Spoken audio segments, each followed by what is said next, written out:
Right, so whilst you were debating whether it is acceptable to put pineapple on pizza, or arguing with strangers on the internet about whether Die Hard is a Christmas film, the Conservative Party has just experienced its second high-profile defection to Reform UK in a single week. Andrew Rosindell, Tory MP since 2001, a man who has been Conservative longer than some of his constituents have been alive, has dramatically announced he is leaving the party with sorrow to join Nigel Farage's insurgent operation. And political commentators are now asking the question that is keeping Kemi Badenoch up at night.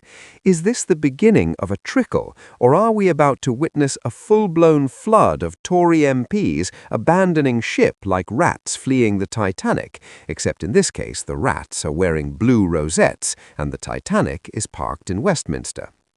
Quick favor, if you are absolutely living for this Westminster chaos, hit that subscribe button and smash the notifications bell. Over 94% of you have not yet. It is completely free, takes 2 seconds, and keeps us bringing you the inside scoop on British politics. Cheers if you did. Right, back to the defection drama. So let us establish exactly what has happened here, because the context matters enormously. Andrew Rosindell is not some backbench nobody who has spent the last 2 decades warming a seat and claiming expenses. He has been a Conservative MP for Romford since 2001. That is 24 years of service to the party. He has been through 5 different prime ministers, multiple election campaigns, Brexit, the pandemic, economic crises, and all manner of political chaos. And now, right now, he has decided that enough is enough, that he can no longer stomach being part of the Conservative Party, and that his future lies with Nigel Farage and Reform UK. The optics are absolutely terrible for Kemi Badenoch. This comes just days after Robert Jenrick, the former immigration minister, who many thought might actually win the Conservative leadership contest, also defected to Reform UK in spectacular fashion. So, in the space of a single week, Badenoch has lost 2 MPs, both of whom represent the right wing of the party, both of whom have significant profiles, and both of whom are sending a very clear message. The Conservative Party under Kemi Badenoch is not conservative enough, not serious enough, and not worth sticking with. That is not the narrative any leader wants circulating whilst trying to rebuild a party that just suffered its worst electoral defeat in living memory. Rosindell declared that he had decided to resign with sorrow and leave the Conservative Party because the time has come to put country before party. Now, we've heard this exact phrase from every single politician who has ever defected in the history of parliamentary democracy. It is the standard script. I am not leaving because I am ambitious or opportunistic or scared of losing my seat. No, I am leaving because I am so deeply committed to the national interest that I simply cannot remain in a party that has lost its way. It is noble, it is selfless, it is also incredibly convenient because it allows the defector to claim the moral high ground whilst simultaneously advancing their own political career. Political commentator Oscar Reddrop, speaking to GB News, delivered some absolutely fascinating analysis that cuts right to the heart of what is happening here. He said, "This is not a surprise in the slightest.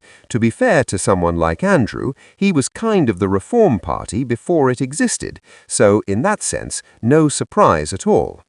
This is brilliant because it is completely true. Rosindell has always been on the hardline right of the Conservative Party, absolutely obsessed with national sovereignty, Brexit, immigration control, traditional values, the whole package. He was essentially a Reform UK MP wearing a Conservative badge for decades. So his defection is not ideological conversion, it is just finally admitting what everyone already knew. But then Reddrop said something genuinely ominous for the Conservatives. He said, "I think the momentum that the Conservatives will be nervous about, though, is that floodgate now opening since the Robert Jenrick defection." This is the critical question. 2 defections could be a coincidence. 2 defections in 1 week could be coordinated. And if it is coordinated, if there are more MPs waiting in the wings ready to jump ship, then Kemi Badenoch is not facing a minor embarrassment. She is facing an existential crisis for her party. Analysing how Kemi Badenoch handled the generic defection, Reddrop made an absolutely fascinating point about the tactical dynamics at play. He said what Kemi did do, and people got really caught up in Westminster about how she got ahead, but I think the next day people woke up and just saw Conservatives weaker, Reform stronger. This is spot-on analysis, because whilst Westminster insiders were debating whether Badenoch handled the announcement cleverly or clumsily, the public just saw the headline, "Another Tory MP has abandoned the party for reform," and in politics, perception is often more important than tactical manoeuvring. But then Reddrop dropped an absolute bomb of speculation that, if true, would explain everything about the timing and the drama. He said, what it also did is I think it slightly kneecapped the conversations that I imagine Farage and Jenrick would have been having, which was, if you do come, can we line up 10 or 15 MPs to come with you? Rob, we want you, you are great, but we can really eat that party from the inside if you can bring your loyalists along with you. It could have been weeks in advance. How she rushed the announcement forward, I think, might put a bit of glue in the machine on that.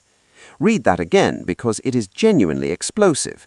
Reddrop is suggesting that Farage and Jenrick were potentially planning a mass defection, 10 or 15 Conservative MPs all jumping to Reform UK simultaneously, which would have been the political equivalent of a nuclear bomb going off in Westminster.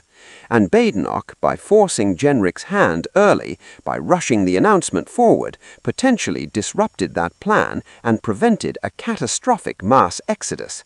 If this is true, and obviously we cannot know for certain, but if it is true, then Badenoch's handling of the situation was actually quite clever, even if it looked chaotic at the time. Badenoch is drawing a very clear line in the sand.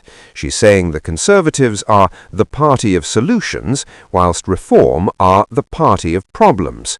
That's a direct shot across the bow at Farage's operation.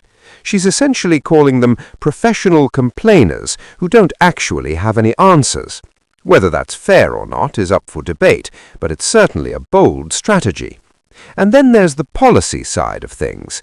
Badenoch was keen to emphasize that she's standing for conservative values, conservative principles, which include things like controlling borders, leaving the European Convention on Human Rights, getting people off benefits, and making work pay. She even said she doesn't think Jenrick actually disagrees with any of those policies. So if he doesn't disagree on policy, why is he allegedly jumping ship? That's the million-pound question. Is it about power, ambition, a personality clash, or does he genuinely believe Reform UK is better positioned to implement these ideas? We might get answers to those questions soon enough, or we might just get more delicious political theatre. Now, Badenoch also revealed something rather touching in her interview. She admitted she's feeling a bit sad about having to let Jenrick go. She said she never likes letting people go, but if they're behaving inappropriately, it has to happen for the good of everyone else. That's actually quite revealing. It shows that despite all the fire and brimstone, despite the savage put-downs and the political calculation, there's still a human being making difficult decisions. Leading a political party isn't just about policies and strategies. It's about managing people, dealing with egos, and sometimes having to be the bad guy even when it's uncomfortable.